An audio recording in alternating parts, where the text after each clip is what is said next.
സ്നേഹിക്കുന്ന സമയത്ത് എല്ലാം ബെസ്റ്റ് ആയിരിക്കും അങ്ങോട്ടും ഇങ്ങോട്ടും ഉണ്ടാവുക. പക്ഷെ ഒരുമിച്ച് ഒരു വീട്ടിൽ 24 hours കഴിയുമ്പോൾ നമുക്ക് ചിന്തിക്കാൻ പോലും പറ്റില്ല.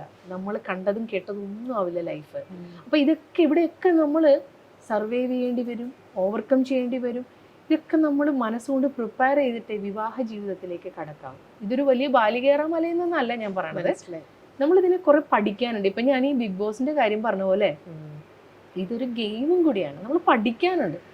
ആദ്യമേ തന്നെ പ്രിപ്പയർ ചെയ്ത് പഠിച്ചൊക്കെ ചെന്ന് ഇറങ്ങാൻ സാധിക്കുമായിരുന്നെങ്കിൽ ഒരുപാട് പേരുടെ ജീവിതം രക്ഷപ്പെട്ടേനെ. പലർക്കും ഈ പറയുന്ന എനിക്കായാലും പലർക്കും അറിയില്ല ജീവിതം ഇങ്ങനെ ചെന്ന് ഇറങ്ങി നടന്ന് ചെല്ലുമ്പോഴാണ് നമ്മൾ പലതിനെയും ഫേസ് ചെയ്യുക. അപ്പോൾ എനിക്ക് തോന്നുന്നത് ഏറ്റവും നന്നായിട്ട് അറിയാവുന്ന ആൾക്കാർ പോലും വിവാഹ ജീവിതത്തിലേക്ക് വരുമ്പോൾ മറ്റൊന്നായി മാറുന്നത് ഞാൻ കണ്ടിട്ടുണ്ട്.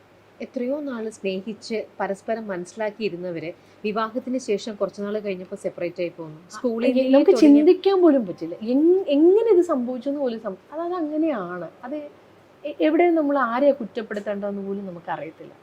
പിന്നെ ഇപ്പോൾ ഉള്ള ജനറേഷനിൽ എനിക്ക് ബഹുമാനം തോന്നുന്നൊരു കാര്യം, പരസ്പരം ഒത്തുപോവാൻ പറ്റില്ല എങ്കിൽ പരസ്പരം ബഹുമാനത്തോടു കൂടി, ഉപദ്രവിച്ചിട്ടല്ല, ബഹുമാനത്തോടു കൂടി പിരിഞ്ഞു മാറുക.